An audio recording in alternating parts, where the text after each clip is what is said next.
श्रीशैले दयापात्रं दीभत्यादिगुणार्णवं यतीन्द्रप्रवणं वन्दे रम्भजामाधरं मुनिं लक्ष्मीनाथसमारम्भां नादयामुनमद्भयाम् अस्मदाचार्यपर्यन्तां वन्दे गुरुपरम्परां भक्तामृतं विश्वजानूनमोदनं सर्वार्थं श्रीषडगोपवाङ्मयं सहस्रशाखोपनिषत्समागमं नमाम्यहं द्राविडवेदसागरं திருவழுதினாடென்றும் தென்குருகூர் என்றும் மறுவிணியவன் பொருணலென்றும் அருமறைகளந்தாதி செய்தான் அடியினைய எப்பொழுதும் சிந்தியாய் நெஞ்சே தெளிந்து ஏத்த பெருங்கீர்த்தி ராமானுஜமுனிதன் வாய்த்த மலர்பாதம் வணங்குகின்றேன். ஆய்த்த பெரும் சீரார்ச்சடகோபன் செந்தமிழ் வேதம் தரிக்கும் பெறாத உள்ளம் பெற. எம்பெருமான் திருவருளாலே ஆச்சாரியன் அனுக்கிரகத்தாலே கடந்த பல தினங்களாக நம்மாழ்வார் அருளிச் செய்த திருவாய்மொழியினை நாம் அனுபவித்து வருகிறோம். இன்றைய தினம் நாம் காண இருப்பது முதலாம் பத்தில் 9ஆம் பதிகத்தில் 7ஆம் பாசுரம். தோளினை மேலும் தன் மார்பின் மேலும் சுடர்மடி மேலும் தாளினை மேலும் புணர்ந்த தன்னந்துழாயுடையம்மான் கேளினை ஒன்றுமிலாதவன் கிளரும் சுடரொளி மூர்த்தி நாளணைந்தொற்று மகளால் என்னுடை நாவினுளானே.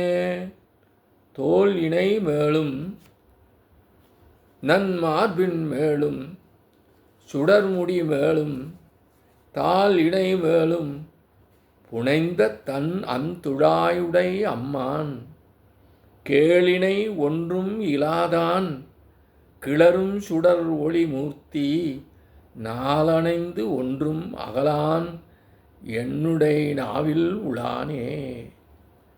தோளினை மேலும் 2 தோள்களிலும் தன் மார்பின் மேலும் விலட்சணமான திருமார்பினும் சுடர்முடி மேலும் ஒளிபொருந்திய சுடர்முடியிலும் தாளினை மேலும் 2 திருவடிகளிலும் புனைந்த அணியப்பட்ட தன்துழாய் அடை அம்மான் குளிர்ந்த அழகிய திருத்துழாயை உடைய சுவாமியை கேளினை ஒன்றும் இலாதான் பொருத்தமான உபமானம் ஒன்றும் இல்லாதவனாய் கிளரும் சுடரொளி மூர்த்தி மேன்மேலும் கிளர்கின்ற சிவந்த ஒளியே வடிவெடுத்தவனான எம்பெருமான் நாளணைந்து ஒன்றும் மகளான் நாடோறும் கிட்டி விலகாதவனாய்க்கொண்டு என்னுடைய நாவின் உளான் நாவில் உள்ளவனாக உள்ளான் என்பதாக இப்பாசுரத்தின் சொற்களுக்கான பொருள் விளக்கம் அமைந்துள்ளது. இப்பொழுது இப்பாசுரத்தின் முழு விளக்கத்தினை நாம் அனுபவிப்போம். உலகில் நாயகிகளோடு கலவி செய்ய வரும் நாயகன் அவள் உகக்குமாறு தன்னை அலங்கரித்து கொண்டு வருவானே, அதுபோல எம்பெருமானும் தன்னோடு கலக்க விரும்பி திருத்துழாய் மாலையினாலே மிகவும் அழகு பெருப்பித்து கொண்டு வந்து எனது நாவினே கலந்தான் என்கின்றார் ஆழ்வார். மாலையினாலே மிகவும் அழகு வருவித்து கொண்டு வந்து எனது நாவிலே கலந்தான் என்கின்றார். அனைத்தையும் கலக்கவல்லதான திருத்தோள்கள், கண்டார்களின் சிந்தனையை கவரும் திருமார்பு, தானே எஜமானன் என்பதை வெளிப்படுத்துகின்ற ஒளியுடன் கூடிய திருமுடி, தனது அடியார்கள் பற்றுகின்ற திருவடிகள் ஆகியவற்றில் அழகும் குளிர்ச்சியும் கூடியதான திருத்துழாய் மாலையை கொண்டுள்ள சர்வேஸ்வரன் தனக்கு இணையாக எதையும் கூற இயலாதபடி உள்ளவன் இயல்பாகவே ஒளியுடன் திருத்துழாய் காரணமாக மேலும் ஒளிர்ந்து அவன் என்னை நாள்தோறும் அடைந்து கிட்டி நின்று என்னை விட்டு அகலாமல் எனது நாவில் எப்பொழுதும் அமர்ந்தபடி உள்ளான் என்கின்றார் ஆழ்வார்.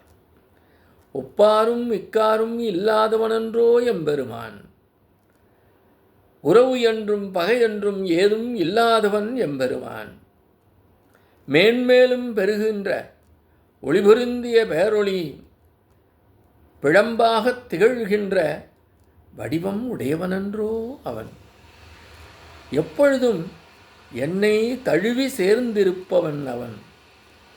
என்னை விட்டு எப்பொழுதும் பிரியாதிருப்பவன் அவன்.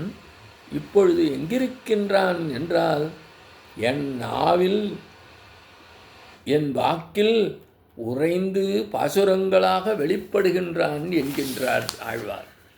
நாவினில் உள்ளான் என்றால் தன்னுடைய நாவின் மூலமாக பாசுரங்களாக எம்பெருமான் இருக்கின்றான் என்கின்றார் ஆழ்வார் இப்பாசுரத்திலே.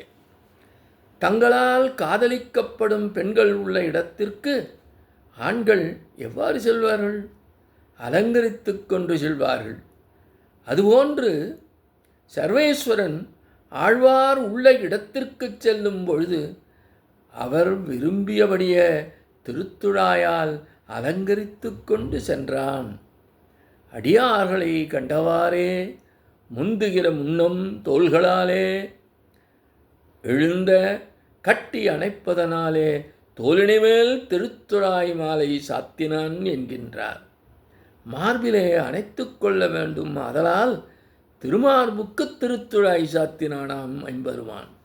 இப்படி நம்மை அணைத்து கொள்பவன் திரு அபிஷேகத்தின் மீது கண்மோடும், ஆதலால் சுடர்முடி போதும் திருத்துழாய் சாத்தினான். அவன் வாரி அணைத்து கொண்டாலும் திருவடி தொழுதலே நமக்கு சுபாவம் என்பதனாலே தாளினை மேற்புனைந்தான் என்கின்றார் ஆழ்வார்.